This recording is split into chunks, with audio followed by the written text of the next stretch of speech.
Welcome to the banker lamp. Please enjoy the video. You'll start by making the nozzle reachable and protected. First, park level, set the brake, and lift the wiper arm so it holds away from the glass. This prevents accidental snaps. Once done, inspect the nozzle location, either on the hood or at the arm base, and note its mounting clip or rivet.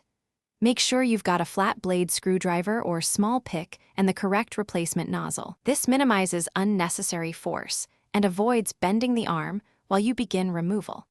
Now you'll remove the old nozzle carefully.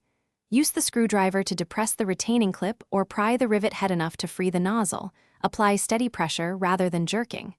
Disconnect the washer hose by pressing its release tab and pulling straight. Catch drips with a rag.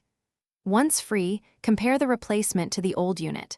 Check outlet count, angle, and clip location so you know how it will seat. Make sure the port orientation matches so spray tracks properly later.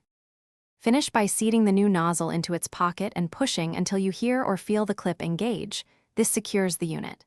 Reattach the washer hose firmly and lower the wiper arm gently back to the glass. Then activate the washers and observe the spray pattern. Make sure it hits the windshield where the blades sweep. If spray misses, adjust the nozzle tip angle or reseat the clip. Troubleshooting tip: if the spray is weak, check for hose kinks or clogged nozzles and clear with compressed air. Thanks for watching. If this was helpful, leave a like and consider subscribing. See you next time.